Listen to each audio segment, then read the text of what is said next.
Ganahan ba mo nga mahimong suod sa kinabuhi ni Jesus? Maayo. Nya suod na mo dili. Kining pagsigig simba, kining pagsigi og nobina, pagsigig misa, siging himo aning tanan nga mga devotional nga mga prayers, mao ni sila ang mga pipila sa atong gitan-aw o gikonsidera nga makapasuod nato sa Ginoo. Ato dayong nganlan og Diyos nun kaayo na siya kay kuan kaayo sige ginagsimba, sige adorisyon, sige og rosaryo. Porting hotdon gina niya rosaryo ang upat ka misteryohan. Niya daghan pa kay na siya nobina, tag sa kadangaw ang kanang patong-patong sa nobinas mga santos. Unsa man na? Suod na sila sa Ginoo o dili? Moingon kitang suod, pero dili day na maoy basihanan sa Ginoo. Dili gani ang atong title nga kita mga Katoliko, ang atong simbahan tinukod gyud ni Kristo, ang atong unang Santo Papa si San Pedro mo nang suod kita sa Ginoo kay kita gyud ang tinuod nga simbahan. Dili gyapon na siya assurance. Di man gani assurance ang pagkainahan o pagkaigsuon ni Kristo nga mao'y tan-aw sa mga Hudiyo sa una nga naa siya'y inahan, naa siya'y mga igsuon. Ang pasabot aning igsuon, suod niya nga mga tao kay bugtong man siyang anak ni Maria. Bisan gani ana kana nagyong kuyog sa kinabuhi ni Jesus physically, dili gihapon maoy basihanan, tinuod nga basihanan nga suod tas kinabuhi ni Jesus. Ang iyang gimension dinhi sa atong ebanghelyo ningon siya, kinsa man ang akong inahan og mga igsuon mao kadtong mamati sa pulong sa Dios og magtuman niini. Kana gyung ato bitang gugma sa pagpamati og pagtuman sa pulong sa Ginoo, mao gid ay makapasuod nato ni Kristo. Ngano man kay siya man ang pulong nga nagpakatao, ang pulong sa Dios nga nagpakatao. Kung magsigi tag paminaw nya mahigugma jud kay tang mo maminaw og motuman sa pulong sa Ginoo, akana suod kita sa Ginoo. Gilingay mong tupad na nahigugma kas pulong sa Ginoo. Ingna kanang moingon ang Ginoo nga ibaligya ang tanan mong katigayunan ug ang halin ihatag ngadto sa mga kabus, nahigugma mo ana. Si San Roque nahigugma na, si St. Francis of Assisi nahigugma na, ila ginang gibuhat. Si San Vicente Ferrer, San Pedro Calungsod, San Lorenzo Ruiz, hasta gani Bishop Chupilo Camomot, Mother Teresa of Calcutta, daghan. San Ignatius of Loyola, San St. Bosco, St. Vincent de Paul, o ang mga apostoles. Practically, ilang ginang gipaminaw o ilang gituman. Nilingay mong tupad na karon sa imong kinabuhi, andam na nimong ibaligya ang tanan. Ingna ka no? Ingna ba? Inaandam na ka. Baligya ang tanan, niya ang halin ihatag ngadto sa mga kabos. Moingon gani ka, murag lisod mo na siya. Wa ka mahigugma. Unsa may atong gihigugma inig ingon nato nga murag lisod na siya tumanon o napagani uban nga mga bright moingon pa gyud di maguna mo ipasabot nga literal, figurative ra man na, pasumbingay ra man na sa Ginoo. Ang gipasabot ana sa may gipasabot. Sa may gipasabot, maingon din sila nga, ang gipasabot ana, nga mutabang lang yung kas imong isig katao. Ana, dili oy. Mausa na siya usas meaning, pero ang radical meaning gid ana tinud-on gid imong baligya nya biyaan ang tanan. Mao gid ay tinuod. Saman andam na mo dili. Kana usa pa lang na ha. Usa pa lang na kapung sa Ginoo. Murag maglisod na ta. Labi na ang kalibutan karon gatudlo gyud paghigugmas kwarta, pagtigom og bahandi. Kay ang atong gitagbaw mao man ang pangandoy nga lawas nun. O kining pangandoy nga lawas nun, musangko gid ni siya sa pagkahakog, pagkadao. Mao na diri sa atong unang pagbasa, ingon ayuha gyud paglaraw og madato ka. Ayuhag laraw aron madato ka. Kun magdali-dali ka kanunay, makulangan ka sa imong gikinahanglan. Magdali-dali. Unsa man ang magdali-dali? Magkaratol-ratol. Magplano gyud ka aron madato ka. Nya unsa may maayong plano nga Dios nun aron kita mahimong dato. Kana bang di ta makulangan? Kana bang kontento ang kinabuhi? Ang paagis Ginoo mao to. Ibaligya ang tanan og ihang ahalin ihatag ngadtos mga kabos. Maunay makapahatag natog katagbawan. Pero dili ka mubuhat ana, unsa may sunod? Musangko kas pagpanglimbong. Nagibutang diri ang bahandi nga imong mabatunan pinaagi sa limbong dalirang mahanaw o maghatod kini kanimo ngadtos kamatayon. Ngato rong nasod, aligre na kayo paminawon ang ato mga politicians, kay sige sila tinudluay sa ilang mga tudlo sa usag-usa nga mamasangil nga ng limbong. Maglibog na tag kinsa tinuod nga naglimbong, kinsa tinuod nga wa maglimbong.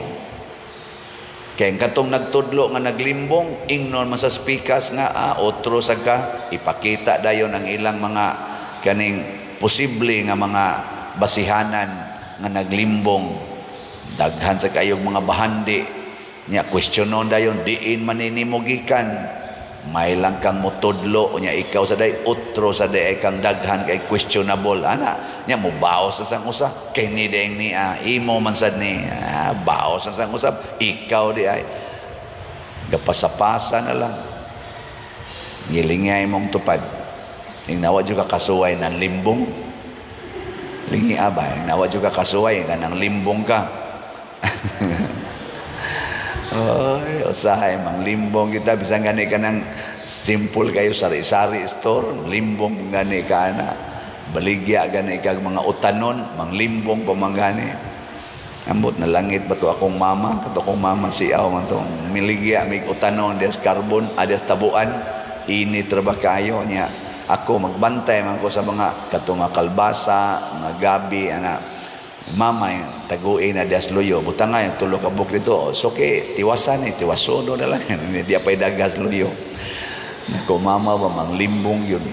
Nya moingon dayon si moingon dito sa mama yung ay so okay, kuala na pila man na jeez. Uy sus. Alkansi na jud ko ana 15 akong puhunan ana suki na kung anong namay puhunan nga nangibot ra mamaya ning gabi dito sa among uma.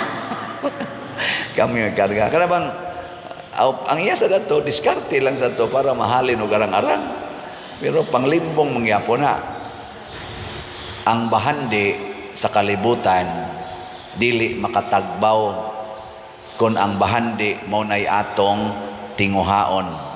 Pero kung ang bahandi nato sa kalibutan, ato na ganing ipaambit ngadto sa uban, labi na Diyos nang inahanglan, anha kita mubati og tinuod nga katagbawan. Mao ni ang paagi sa Ginoo dinis kalibutan nga sukwahi sa paagi sa yawa.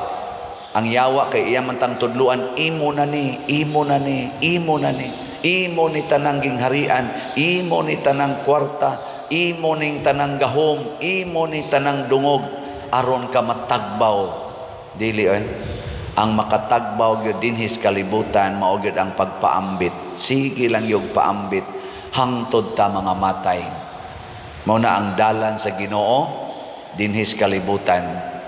Nya niingon ta diri, agaka ako Ginoo, matud pa sa atong tubag sa Salmo, agaka ako Ginoo diha sa dalan sa imong kasuguan.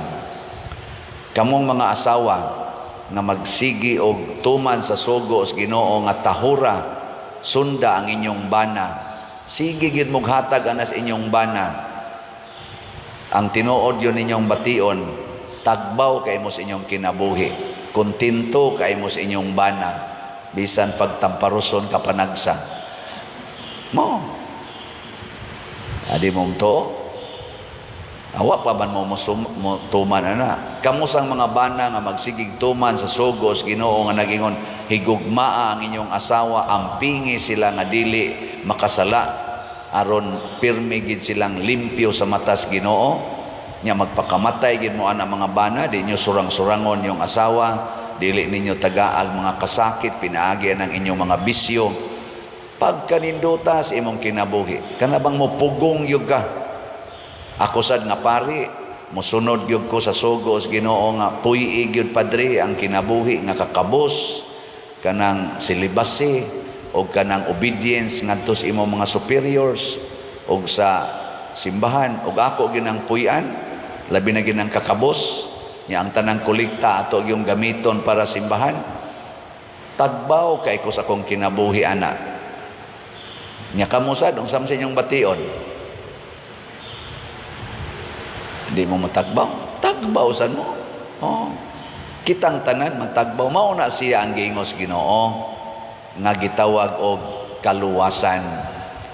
Ang pulong sa Ginoo mao ang kaluwasan. Kinsa ning pulong sa Ginoo nga nagpakatao, mao si Kristo. Importante ba nga mahimo ta niyang inahan og mga igsuon? Yes, importante aron mahiusa ta niya. Pero ang paagi di ay maura gyud ang pagpaminaw o pagtuman sa mga sugo sa Ginoo. Tanan yung sugo, di nato reklamuhan, dili nato questionon, labaw tanan, dili nato isalikway ang pulong sa Ginoo. Bisan pa usahay makaingon ta, dili naman ni sakto, dili naman ni tinarong, siyunan ka naghigugma imong kaaway. Kung tamparuson imong pikas aping ipatamparos lang sang pikas, tinarong pa kana sa tawhano natong panghunahuna, di na gyud tinarong. Gani supak na sa ato mga tawhanong balaod. Mao sa nay giingon sa mga Parisiyo ngadtong Kristo, gisupak nimo ang atong balaod.